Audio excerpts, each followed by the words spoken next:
सत साहेब, उम्मीद है आप सभी परमात्मा का नाम सुमिरन कर रहे होंगे। जो आपको कार्य बताए जाते हैं वो जरूर कीजिए। माता पिता की सेवा कीजिए, सबके प्रति प्रेम भाव रखिए, अपनी पत्नी का सम्मान कीजिए, बच्चों से प्रेम कीजिए, लेकिन मोह किसी का नहीं।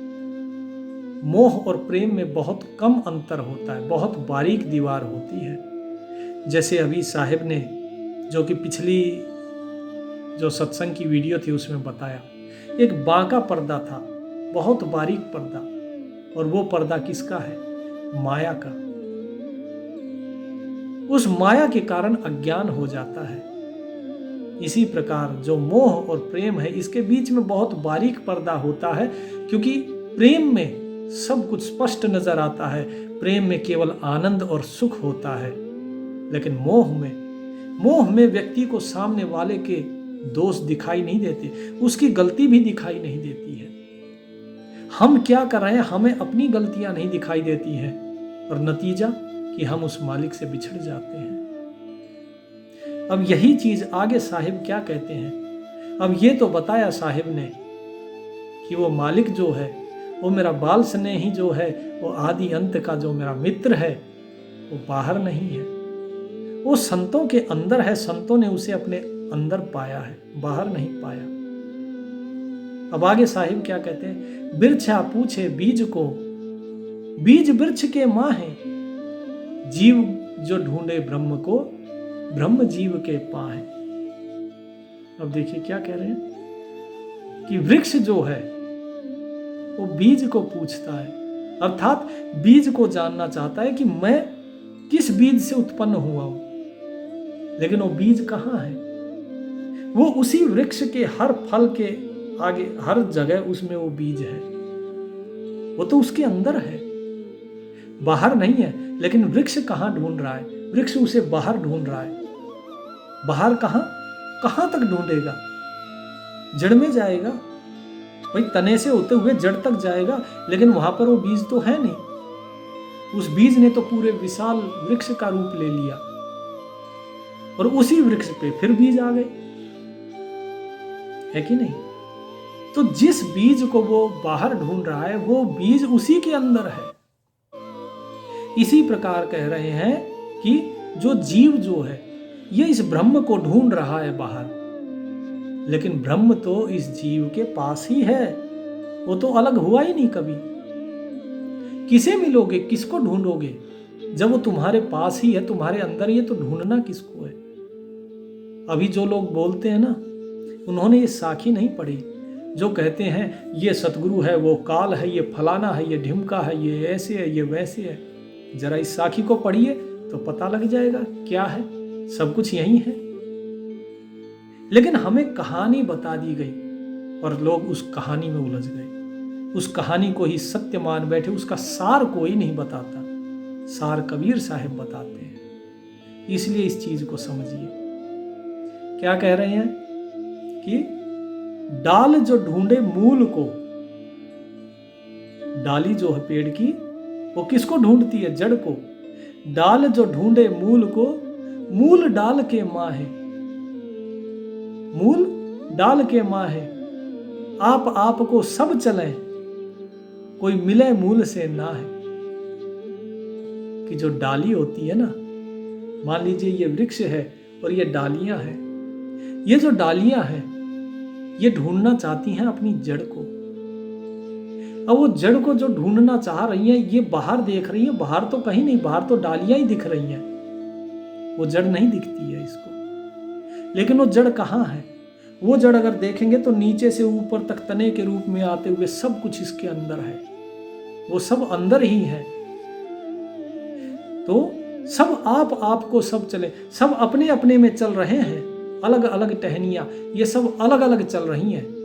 इसीलिए इनको वो चीज दिखाई नहीं दे रही, उस मूल से, उस जड़ से ये मिल नहीं पा रही, क्योंकि ये अलग अलग अपने को देख रही हैं। ये अंदर देखती ही नहीं। अगर अंदर देखेंगी तो पता लगेगा कि अरे यहां से आके ये सब यहां से जुड़े हुए, सब यहीं पे जुड़े हुए, ये तो सब एक ही है। तब उसे समझ में आएगा सब कुछ तो एक है, अलग तो कुछ है ही नहीं। तो फिर हम तो खामखा बाहर ढूंढ रहे हैं, सब तो अंदर है। तो जड़ जो है, जो मूल है, वो मूल यहीं पर है। ये टहनियां बाहर देखती हैं बस। स्थूल आंखों से हम भी बाहर देखते हैं कि परमात्मा दिखेगा, बाहर तो कुछ नहीं है, क्योंकि बाहर सब कुछ वही दिखेगा जो ये आंखें देखती हैं। ये संसार है, ये माया है।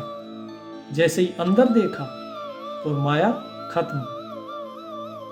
तो इसीलिए साहिब जो कह रहे हैं कि मूल कोई मिले मूल से नाही, कि कोई भी उस मूल से नहीं मिल पाता। क्यों नहीं मिल पाता? क्योंकि बाहर देख रहे हैं। तो अंदर देखो, क्या कहते हैं? मूल कबीरा गही चढ़े, फल खाए भरपेट, 84 की गम नहीं, जो ताने त्यों लेट। कहते हैं मूल जो है, कौन चढ़ा उस मूल पे, उस जड़ तक कौन पहुंचे? बोला कबीरा तो चढ़ गया वहां तक। कबीर साहब कहते हैं भाई हम तो चढ़ गए, हमने उस मूल को प्राप्त कर लिया। कहां? अपने अंदर ही। और उसका जो अमृत है, उसका जो ज्ञान का, उसके जो दर्शन का जो फल था, उस फल को हमने इतना खाया, हमारा पेट भर गया, हम तृप्त हो गए। और अब हमें 84 की कोई चिंता नहीं है, कोई दुख नहीं है, क्योंकि अब हम ये जान गए कि सब कुछ परमात्मा ही है, सब कुछ वही है। बोला मैं हूं ही नहीं। जब मैं था तब हरि नहीं, अब हरि है मैं नाही। सब अंधियारा मिट गया जब दीपक देखा माही। जब अपने अंदर देखा तो सारा अंधकार दूर हो गया। तो ये कबीर साहब यहां कह रहे हैं, ये गूढ़ ज्ञान की बात है। तो क्या कहते हैं कि अब हम चद्दर तान के सोएंगे। क्यों सोएंगे चद्दर तान के? क्योंकि जिसे पाना था वो पा लिया, जिस आनंद को पाना था वो आनंद पा लिया, अब तृप्त हो गए। पर जब पेट भर जाता है इंसान का तो उसे क्या आती है? नींद आती है। तो बोले अब हम आराम से सोएंगे, अब उस सुख का आनंद लेंगे जिसके लिए भटक रहे थे। आगे कबीर साहिब क्या कहते हैं? आदि हति सब आप में, सकल हति ता माहे, जो तरवर के बीच में डाल पात फल छाहे। कि जो आदि है वो सब आपके ही अंदर है, और ये सब कुछ जो है ये भी उसी परमात्मा के अंदर है। जो भी सकल पसारा ये सब उसके अंदर ही है। ज्यों तरवर के बीज में, जैसे जो पेड़ होता है उसका जो बीज है, उस बीज के अंदर में क्या क्या होता है? डाल पात फल और छांव, ये सब कुछ उसी बीज के अंदर है। उस बीज से ही ये पेड़ निकलेगा, उसी बीज से ही जो पेड़ निकलेगा उस पे डाली लगेंगी, पत्ते लगेंगे, फल लगेंगे, और जो छांव है उस वृक्ष की, सब कुछ वहीं से है। अगर वो बीज ही नहीं तो कुछ भी नहीं। तो सब उस बीज से ही है। तो बीज कौन है? वो परमात्मा। इसके आगे फिर साहिब क्या कहते हैं? जिन ढूंढा तिन पाइया। अब वो बीज मिलेगा कैसे? वो साहिब मिलेगा कैसे? क्या ऐसे ही अंदर देखने लग गए बैठ के और दिख जाएगा? इन आंखों से तो नहीं दिखेगा। तो क्या बोलते हैं? जिन ढूंढा तिन पाइया, गहरे पानी पैठ, मैं बपुरा बूढ़न डरा रहा किनारे बैठ। कि भाई मोती तो उसे मिलता है जो ढूंढता है, जो समुद्र की गहराई तक जाता है, पानी के गहरे पानी में जाता है, उसे मोती मिलता है। और जो डरने के कारण बाहर ही डर के मारे बैठा रहा, उसे क्या मिलेगा? कुछ नहीं। कहने का अर्थ है इस संसार से अगर मुक्त होना है, उस परमात्मा को जानना है, तो इस संसार से तो मुक्त होना ही पड़ेगा, इसका मोह छोड़ना ही पड़ेगा। जब तक मरेंगे नहीं। भाई एक चीज बताइए, अगर हमें उस मालिक की प्राप्ति नहीं होती तो भी मरना है कि नहीं? और यदि मिल गया वो मालिक तो भी मरना है। बस फर्क इतना है, एक जगह हम अपनी इच्छा से शरीर छोड़ते हैं और एक जगह शरीर छुड़वा लिया जाता है। जहां छुड़वाया जाता है वहां हम दर्द के मारे तड़पते हैं, और जहां स्वेच्छा से छोड़ते हैं वहां आनंद है, वहां मुक्ति है। तो इसीलिए उस परमात्मा की तरफ बढ़िए, उस साहेब की तरफ बढ़िए, अपने उस परम तत्व को जानिए। जब जानेंगे तो उसके लिए इस संसार का मोह छोड़ना होगा। लेकिन अगर इस संसार के छूटने के डर से अगर आप बैठे रहेंगे, अरे नहीं ये संसार छूट जाएगा, तो फिर उसे नहीं पा पाएंगे, आप किनारे पे ही बैठे रह जाएंगे। अब लोगों का थोड़ा सा कुछ नुकसान हुआ नहीं, अरे मेरा इतना नुकसान हो गया, कहाँ नुकसान हो गया, दिया भी तो उसी ने था, और कुछ कम ही आया है, पैसा कुछ आया है, गया तो नहीं ना, आपकी जेब से तो कुछ नहीं जा रहा, आप आज भी पेट भर के खा रहे थे, कल भी पेट भर के, तो नुकसान क्या है, कुछ नहीं। हेरत हेरत हेरिया रहा कबीर हिराए, बूंद समानी समुद्र में सो कित हेरी जाए। हेरना किसको कहते हैं? घेरना, कि जैसे चरवाहा जो होता है वो क्या करता है, वो अपनी भेड़ बकरियों को घेरता है, इधर चलो इधर चलो। तो क्या कहते हैं? हेरत हेरत हे सखी, नहीं, हेरत हेरत हेरिया, कि अभी तक जो है मुझे घेरा जा रहा था कि भाई इधर चलो उधर चलो, रहा कबीर हेराए, और ये कबीर जो है ये भी उसी हिसाब से चल रहा था, इस संसार के हिसाब से कबीर भी चल रहा था। लेकिन जब मेरे गुरु ने मुझे हेरना शुरू किया, जब मेरे गुरु ने मुझे रास्ता दिखाना शुरू किया, तब क्या हुआ? बूंद समानी समुद्र में सो की थे हेरी जाए। फिर ये बूंद जो है ये उस समुद्र के अंदर समा गई, और ये बूंद समुद्र बन गई। अब इसको ढूंढो, अब इसे हेरो, अब इसे घेरो। कौन घेर सकता है? कौन उसको जान सकता है? जो जानना था वो सब जान लिया, गुरु ने सब कुछ जना दिया। अब एक हो गए, अब कोई नहीं जुदा कर सकता है। तो यही कबीर साहिब कह रहे हैं यहाँ पर, हेरत हेरत हे सखी रहा कबीर हिराए, समुद्र समाना बूंद में सो कित हेरा जाए। कि जो जानना है वो जान लिया। हे सखी, ये जानते जानते कबीर ये जान गया कि वो सारा समुद्र इस बूंद के अंदर ही समाया हुआ है। अब क्या जाने, अब इसके आगे कुछ जानने को रहा ही नहीं। ये बूंद उस समुद्र में समा गई। पहली साखी में बताया कि ये बूंद उस समुद्र में समा गई है और इसका अस्तित्व तो खत्म हो गया। ये समुद्र जो है इसके अंदर वो गुम हो गई, अर्थात वो बूंद भी समुद्र का ही हिस्सा हो गई। और दूसरी साखी में क्या कह रहे हैं कि ये समुद्र जो है ये उस बूंद के अंदर समा गया, कि वो परमात्मा जो है इस देखो छोटे से शरीर में, इसी के अंदर, हमारे ही अंदर वो परमात्मा समाया हुआ है। अब ढूंढ लो, जिसे जानना है वो जान लो, और अगर नहीं जान पाए तो फिर ना जान पाओगे। आगे क्या कहते हैं? बूंद समानी समुद्र में जानत है सब कोई।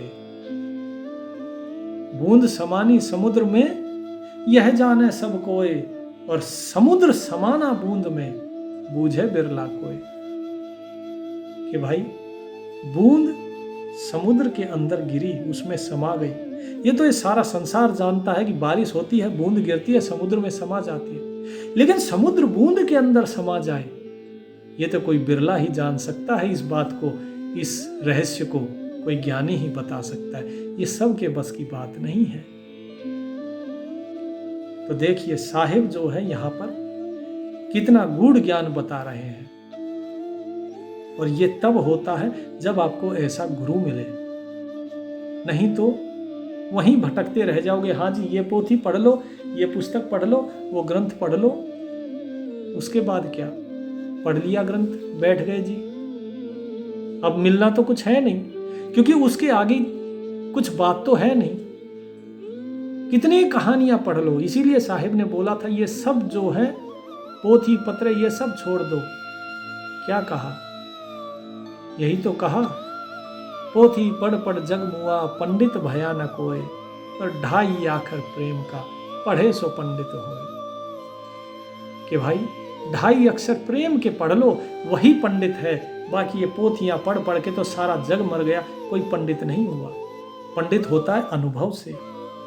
जो पोथी तुमने पढ़ी अगर उससे एक अक्षर भी इधर का पूछ लिया तो जवाब नहीं दे पाओगे। लेकिन जहां अनुभव है वहां जवाब हर चीज का है। तो इसलिए अनुभव की वाणी सुनिए और अनुभव में रहिए और अनुभव कीजिए, तो ही मुक्ति है। बिना अनुभव के मुक्ति नहीं। जो मैं बता रहा हूं अगर आप सोचते हैं इसको सुन के भी मुक्ति मिल जाएगी, नहीं। इसको सुन के ज्ञान मिलेगा, इसको सुन के प्रेम मिलेगा, इसको सुन के विश्वास मिलेगा, भक्ति जगेगी, लेकिन उसके आगे मेहनत तो आपको करनी है। तो मेहनत कीजिए। आगे क्या कहते हैं साहिब, एक समाना सकल में सकल समानाता है। क्या? एक समाना सकल में सकल समानाता है, और कबीर समाना बूझ में तहां दूसरा ना है। अर्थात जो वो एक परमात्मा है वो सभी के अंदर समाया हुआ है, और ये सारा संसार उस परमात्मा के अंदर समाया हुआ है, उससे बाहर नहीं है। कबीर समाना बूझ में, और ये कबीर किस में समाया? बूझ में, अर्थात उस ज्ञान में। कबीर उस ज्ञान में समा गया जहां पे दूसरा ना है, तहां दूसरा ना है। वहां कोई दूसरा नहीं है, वहां सिर्फ वही है जो परमात्मा है, जिसे जाना है, जिसे बूझा है कबीर साहब ने, कि उसी परम तत्व उस ज्ञान में मैं समा गया हूं। कबीर साहब को मैं बार बार कहता हूं वो क्या है? वो ज्ञान रूपी है, परमात्मा की कला, वो सच्चा ज्ञान है, ज्ञान अवतार है वे। आगे क्या कहते हैं, कबीर वैद बुलाइया जो भावे सो ले है, जेहि जेहि औषध गुरु मिले सो से औषध दे है। कि कबीर वैद बुलाइया, कि कबीर साहब ने वैद बुला लिया है, कि मैंने तो वैद बुला लिया। कौन? मेरा सतगुरु। रामायण में भी हनुमान जी क्या कहते हैं, सतगुरु वैद वचन विश्वासा। कौन वैद? सतगुरु, कि उसके वचनों पर विश्वास करो। वही चीज यहां बता रहे हैं कबीर साहब कि सच्चा वैद तो सच्चा गार्डू जो है वो सतगुरु है, और मैंने उसे बुला लिया है, और मेरी ये बीमारी जो है इसका इलाज वही कर सकते हैं, वही करते हैं। अब उनको जो चाहे वो दवाएं दे मुझे, ताकि मेरा ये माया का जो बीमारी है, माया में जो लिप्त हूं, ये दूर हो जाए। और जैसी जैसी औषध गुरु देते हैं सो सो औषध दे। जही जही औषध गुरु मिले सो सो औषध दे है। अर्थात जिस जिस औषधि से, यहां पर गुरु का अर्थ वो गुरु नहीं है, यहां पे गुरु का अर्थ है ज्ञान। कि जिस जिस औषधि से, यानी जिस जिस तरीके से उस परम तत्व का ज्ञान मुझे मिले, मुझे वो औषधि दे दीजिए। हे सतगुरु, मेरी आपसे यही विनती है। तो ये कबीर साहब यहाँ बता रहे हैं। तो ये कबीर साहब ने सारा जो बताया, ये सब कुछ आपको, ये दूसरा भाग था। इसके अंदर पहले भी आपको बताया कि गुरु और शिष्य की खोज का अंग था ये, कि कैसे खोजें और कैसा गुरु खोजें, और कबीर साहब ने कैसा गुरु खोजा, उन्हें क्या ज्ञान मिला, ये सारी चीजें इसके अंदर बताई गई है। उम्मीद है जो आपको बताया जा रहा है आप उस पर अनुसरण भी करेंगे, उस पर अमल भी करेंगे। इसीलिए मैं कहता हूँ इस सत्संग को बार बार सुना कीजिए, बार बार सुनेंगे। सुबह एक बार, शाम को एक बार, कम से कम 2 वक्त जरूर सुनिए, ताकि आपके मन का जो भ्रम है वो दूर होता रहे। मनुष्य की जो वृत्ति है वो क्या है? भ्रमित करने वाली। बहुत जल्दी भ्रमित हो जाते हैं हम। फलाने ने कुछ कहा, अच्छा ऐसी बात है, तो एक बार इस सत्संग को सुनिए, वो दुविधा दूर हो जाएगी। दुविधा मन में ना आने दे, नहीं तो दुविधा में कुछ नहीं मिलेगा, ना माया मिलेगी, ना राम मिलेगा। इसलिए परमात्मा का नाम लीजिए, जो नाम दिया है उसका पालन कीजिए, उसका जाप कीजिए, प्रैक्टिस कीजिए उसकी बार बार, और तब तक प्रैक्टिस कीजिए जब तक कि ये मन जो है अपने आप जपने ना लग जाए, आपको जीभ की जरूरत ना पड़े। उसके बाद फिर आपको आगे का नाम दिया जाएगा, जो कि थोड़ा सा मैंने बताया ना, थोड़ा सा अलग है, ज़्यादा नहीं। उसके बाद वो दिया जाएगा, लेकिन उसकी पहले प्रैक्टिस कीजिए। सत साहिब। परमात्मा आप सभी का कल्याण करें।